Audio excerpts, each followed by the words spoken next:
अभी ना जाओ छोडकर. कोणाला लागत असलं तर घेऊन जा. 8,000 रुपयात लागवडीला न्यायचं असलं म्हणून म्हणतोय मी. 16-17 किलोचं असेल. मुंगळ्या बकरीचं बकरू आहे. लागत असलं तर नक्की सांगा. ज्याला फोटो पाहायचा व्हिडिओ पाहायचा त्यांना असंच पाहून घ्या. स्ट्रक्चर बिक्चर एकदम ओके मध्ये आहे. लोळ्या आहे, व्हाईट आईजमध्ये आहे आणि कान नॉर्मल लेन जशी राहते तशीच आहे.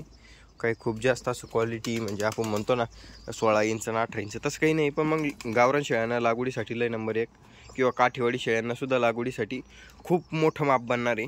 3 महिने झाले आता याला कंप्लीट. 3 पिल्लामधलं पिल्लू आहे आणि इथे एक धब्बा आहे. याला लागत असलं तर नक्की सांगा. त्याच्यानंतर बाकीचे पिल्लंही बघू शकता आता चांगले झालेले आहेत. हा आपला लुख्खा मुंगूस नाव ठेवलं होतं, सोडून दिलं तर पण जगलं.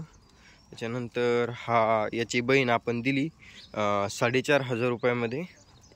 नाही, हा बी मुंगळीचाच बोकडा आहे, 3 मधला त्याचा भाऊ आहे. तो बुट्ट्या बकरीचा हा एक. त्याच्यानंतर आहेत बरेचसे आहेत. एक 4,500ला, एक 5,500ला आणि एक पुन्हा 4,500ला. अशी 14,500मध्ये 3 पाठी आपण दिलेल्या आहेत त्या टॉप क्वालिटीच्या. हे बघू शकता बकरं चांगले. हां, आणि हा एक 3 बकरामधलाच आहे, तोच त्याचाच भाऊ आहे. पण याचे शिंग जरा असे पुढच्या साईडनं खिलार शिंग आहेत, तुम्ही बघू शकता. बाकी बोकड 3ही चांगले आहे. जर खरंच कोणाला लागवडीसाठी लागत असेल तर नक्की सांगा. आता हे बघा, हे बोकड बी लागवडीसाठी द्यायच्या कामाचं आहे बरं का. पण याला एकच लोळी आहे आणि मी काल बघितलं तर याला अंडाशाही पण एकच आहे. त्याच्यामुळं आपण कोणाला देऊ शकत नाही. पण तरीही जर एखाद्याला पसंत पडलं बकरीसाठी जर न्यायचं असेल तर ही आपण देऊन टाकू. जर लागत असलं खरंच तर खस्सी करून बकरीसाठी सांभाळायला चांगले पैसे येतील याच्यावाली. मी काय बोकड सांभाळत नाही, त्याच्यामुळं माझा काही विषय नाही. नाही तर मी पण खस्सी करून सांभाळू शकत होतो त्याला. बाकी बघू शकता तुम्ही. ऐ मिल्खा चल. बकरू टॉप क्वालिटीचं आहे, 1 नंबर आहे. लागवडीसाठी पण चालेल कारण त्याच्या आईला दूध भरपूर आहे. पण ते तुम्हाला सांगितलं तसं एक अंडाशे आहे. नाहीतर खूप देखणं आणि रोमन नोज वगैरे कानाची लेंथ याला भरपूर होती. पण बिचार निसर्गात पुढे आपण काय करणार. तर नमस्कार मित्रांनो, मी ओमराज रंदे. आपणा सर्वांचं पुन्हा एकदा नवीन ब्रँड न्यू व्हिडिओमध्ये स्वागत करीत आहे. मित्रांनो, रंदेभाया शेळीपालन फार्मवरती आपलं स्वागत आहे. या रंदेभाया शेळीपालन फार्मवरती एक नवीन मेंबर आलेला आहे, तो मी तुम्हाला दाखवणार आहे. आणि हे बघा, फार्मवरती कोंबड्याचा फायदा असाच असतो की बसतात मस्तपैकी, गोचिड वगैरे खाऊन घेतात सगळे. फक्त लहान पिल्लं पाहिजे. मोठ्या कोंबड्या एवढं गोचिडं खात नाही. मोठ्या कोंबड्या फक्त अंडे खातात. पण हे लहान लहान बारीक बारीक जे पिल्लं असतात ते कोंबड्यांच्या अंगावर चढून गोचिडं खातात. हिची एक पाट दिली 5,500 रुपयाला, तिची 4,500ला दिली आणि मोठ्या होंडाची 4,500ला दिली. अशा पाठी दिल्या आपण, बघू शकता तुम्ही. बाकी हे तर सर्व बसलेलेच आहे. स्वच्छता तुम्ही बघू शकता. स्वच्छता नसेल तर बकऱ्या खुश होऊन असं आरामशीर आराम करत नाहीत. बघा, सगळ्या आराम करताय, त्या मस्त खासताय अंग, कारण त्यांना ते गोखर वगैरे लटकलेले आहेत. हां, हे बघा मोठ्या होंडाचा बोकड आहे. हा बी जर लागत असेल तर सांगा. कारण हे बघा, मला 10 बकऱ्या मी खाटकाला दाखवलेले आहे, 6,200 रुपयाने मागितलेले आहे. आणि जे 2-3 जे बकरे मोठाले आहेत ते वेगळ्या किमतीत मागितलेले आहे. पण जर एकखट्टी कोणी नेले तर 6,500 रुपयानं आपण ते 10 बोकड आपण देऊन टाकू. बकरं दाखवून देतो. हे बघा, हे एक पुढचं, हे एक त्याच्यामध्ये आहे. त्याच्यानंतर हे एक आहे. त्याच्यानंतर हे बघा, हे एक आहे, हे काळा लुख्खा. त्याच्यानंतर ह्यो एक आहे, पलीकडचा एक आहे. आणि त्याच्यानंतर बघा, हे बघा, हे हा एक बोकड आहे. त्याच्यानंतर ती समोरची पाट आहे, ही पाट आहे, ती समोरची पाट आहे. हा बोकड बी त्याच पट्टीमध्ये लावलेला आहे आणि हा बोकड पण त्याच पट्टीमध्ये लावलेला आहे. कारण हे बोकड आता जरी विकले तरी हे 15,500-16,000 रुपयाचे विकून जातील. कारण त्यांचं वजन 20-22 किलो आहे. 380 रुपये किलो, 400 रुपये किलोनं त्यांचे सुद्धा 8,000 रुपये होतात. पण मग पट्टीमध्ये द्यायचं म्हटल्यावर 19-20 होत असतं. जर कोणाला लागत असेल 10 बच्चे, तसे 11 बच्चे दाखवले, त्याच्यातले 10 कोणतेही नेले तरी 6,500 रुपयाने आपण देऊन टाकू. पण लवकरात लवकर मला कॉन्टॅक्ट करा. चला तर मित्रांनो, तुम्हाला आज नवीन खरेदी काय आहे ते मी दाखवणार आहे. बाकी बघू शकता, दूधगंगाची पाट कशी चमक मारायला लागली. आता भारी झाली ना. तिचं नाव मळगंगा ठेवायचं होतं. बघू आता काय ठेवायचं काय नाही ते नंतर बघूयात. तुम्हाला मी नवीन खरेदी दाखवून देतो. चला तर मग. ला ला ला ला ला ला ला ला ला. हे बघू शकता लक्ष, ते थोडा आवाज कमी कर तरी तुम्ही थांबू करतो. हे बघा, हा हे लक्ष बघू शकता. असं वासरू आहे. हे वासरू घेतलेलं आहे आपण. समोर काय म्हणते, हिरे की पारक जोहर को होते, तसे जोहर आहेत पलीकडून, त्यांनीच हे निवडलेलं आहे वासरू. आणि खूप खावड आहे, पार मुळ्या कायचे सगळंच खाऊन घेऊ राहिलं. ते मस्त आहे. शंकरला जोडीदार झालेला आहे मस्तपैकी. याला चौक खूप मोठा आहे मित्रांनो, खूप लांबडं वासरू आहे.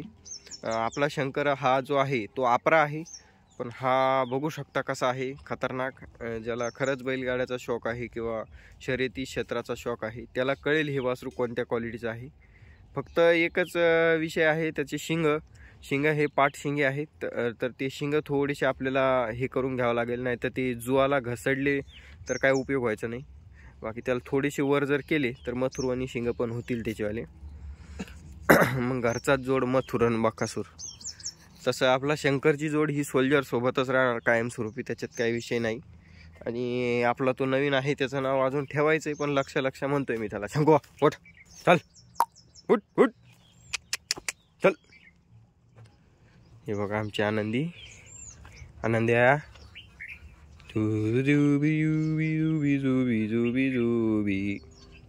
बघू शकता वाढली तब्येतील चांगली. हे उठाना आज चालेल करे, खुराक घेऊन आलो संध्याकाळी तेव्हा बरं उठतो. उठ असा. हा बघू शकता शंकरबाई कसा झालेला आहे. याला म्हणते डॉन बापा. शंकरमध्ये आणि नवीन खोंडामध्ये एक बदल आहे की ते खोंड लांबडं आहे. याच्या समोर उभा जर केलं तर याच्यापेक्षा थोडंसं हाईटीला थोडंफार एक बोट 1 इंच कमी असेल, पण ज्या वेळेस अशी तब्येत त्याची होईल ते याच्यापेक्षा लय मोठं होईल. शंकरची खासियत तुम्हाला सांगतो, पोळी गळचीप खूप कमी आहे. चौक खतरनाक आहे. ह्याला मागच्या साईडनं जर दाखवायचं म्हटलं तर चौक बघा, आणि याची शेप बघा. जी शेपूट आपण म्हणतो ना, शेपूट एकदम कातीन आहे, कातीन एकदम बारीक अशी. कुणीकडं पिळतीला कशी पिळते तशी त्याची शेपूट नाही, त्याची शेपूट खूप जाड आहे. जाड कातडीला ते सुद्धा एक मऊच आहे, पण ही जी शेपूट आहे ही शेपूट बघा, अल्लाद बिंगती कुणीकडे बी, तसं त्याचं नाही. आणि एकदम लांबडी शेपूट. चलो शंको चल इकडे. वा वा वा. तर हा तो आहे आपला नवीन फार्मरवरचा मेंबर. दाखवल तुम्हाला. बाकी हे 10 पिल्लं जर नेत असली खरंच कोणी तर घेऊन जा.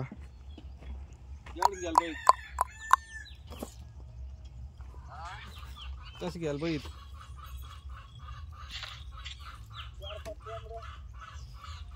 काय प्रत्येकडे सापडलं काय खिंडीत गाड.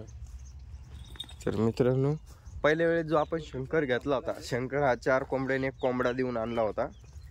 4 का 5 कोंबड्या देऊन आणि 1 कोंबडा देऊन आणला होता. आणि हे जे आहे हे आपण रोख रक्कम खूप स्वस्त बसले, 9,200 रुपयामध्ये फक्त बसले. विकायसाठी नाही आहे. काल 13,000ला मागितलं, पण म्हटलं आता द्यायचं नाही, ते आम्हाला सांभाळायचं आहे, असा विषय आहे. बघा हे आमची अक्का वेली. तिची पिल्लं डायरेक्ट उचलून आणली तर तिनं वास नव्हता घेतला. ती पिल्लांना पाजत नाही, तिला धरून पाजावं लागतं. दूधगंगा बसलेली आहे. बसू दे. आणि आपली मुंगळी बसली, मस्त बसली आरामशीर. त्याच्यानंतर हा बोकड आहे, तो जर लागत असेल तर सांगा, देऊन टाकू आपण. सिंगल घेतला तर किंमत सांगितली मी 1,10 घेतले तर बोकड पालनासाठी तुम्हाला बोकड खूप चांगले राहतील. मोठे झाल्यानंतर 15-15, 20-20 हजार रुपयाला विकतील. आणि आता यांचं दूध तुटायसारखे बोकड आहे, म्हणजे दूध नाही बी पाजलं तरी चालेल यांना, खुराक जर डबल दिला तर जर खरंच कोणाला लागत असेल बोकड पालनासाठी तर घेऊन जा, काही हरकत नाही. 15-15, 16-16 किलोचे बोकड आहेत आणि पुढं चालून खूप वाढणार आहेत. नक्कीच मित्रांनो, bye bye, love you all. भेटूया पुढच्या व्हिडिओमध्ये. रणदेव तुमचं सर्वांचं पुन्हा एकदा नवीन स्वागत करीत आहे. Bye bye, love you all.